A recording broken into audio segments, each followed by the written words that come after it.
నమస్కారం. మీ కదంబమాలిక ఛానల్కి స్వాగతం. ప్లీజ్ అండి మా ఛానల్ని సబ్స్క్రైబ్ చేసుకొని లైక్ చేసి షేర్ చేయండి. మీ గ్రూప్స్ అన్నిట్లో ఫార్వర్డ్ చేసి మాకు సపోర్ట్ అందించండి. ఈరోజు మనం మన ఛానల్లో చెప్పుకుంటున్న అంశం పేరు అసలైన ఐశ్వర్యం అంటే ఏంటి అని. ఈ టాపిక్ గురించి ఇదివరకు చాలా ఛానల్స్లో మాట్లాడే ఉన్నారు. అయినా కూడా మన ఛానల్లో కూడా ఇంకొకసారి చెప్పుకుందాం.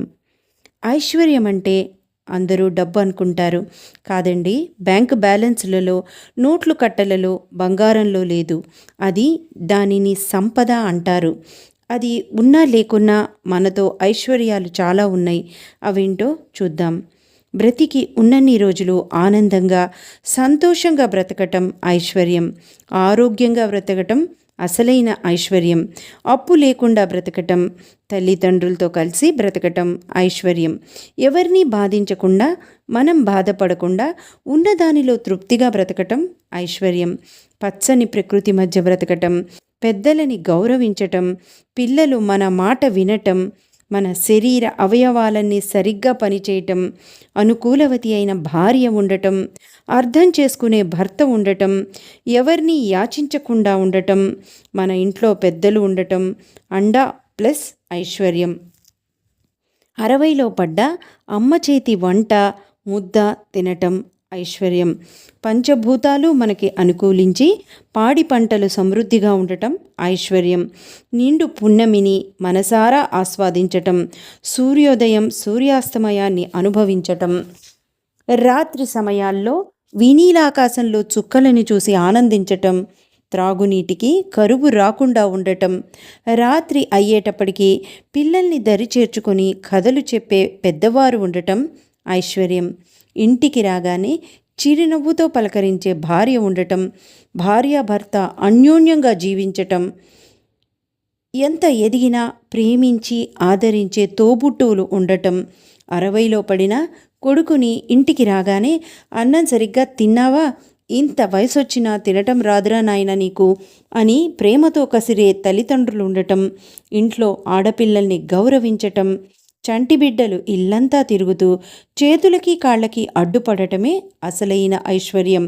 నిత్యం దైవారాధన, నియమబద్ధమైన జీవనశైలి ఉండటం, అన్నదమ్ములని ప్రేమగా చూసే ఆడపిల్లలు ఉండటం, బిడ్డల ప్రయోజకత్వం, మంచి మిత్రులు ఉండటం, అవసరానికి మేము ఉన్నామని వారు అండగా నిలవటం, పరులకు సాయం చేయాలనే ఆలోచన, మనస్సు బుద్ధి మనకు కలిగి ఉండటం, కలిమిలో కానీ లేమిలో కానీ మనకుండే ఆత్మస్థైర్యమే మనకి నిజమైన ఐశ్వర్యం. మనకుండే ధైర్యమే మన ఐశ్వర్యం. మన వారు మనల్ని నమ్మి తోడుండటమే ఐశ్వర్యం. విద్యా వినయాలు, తిండికి బట్టకి లోటు లేకుండా జీవించటమే ఐశ్వర్యం. మన జవసత్వాలు సరిగ్గా పనిచేయటమే ఐశ్వర్యం. ఇంట్లో శాంతి వాతావరణం ఉండటమే ఐశ్వర్యం. తల్లిదండ్రులు మన దగ్గర ఉండటమే మన ఐశ్వర్యం. ఎంత వయసు వచ్చినా తల్లి చేతి ముద్ద తినటమే ఐశ్వర్యం. ధర్మబద్ధమైన జీవితం గడపటం ఐశ్వర్యం. గురువుల్ని పెద్దల్ని గౌరవించటం, ప్రశాంత వాతావరణం మనకి ఉండటం ఐశ్వర్యం.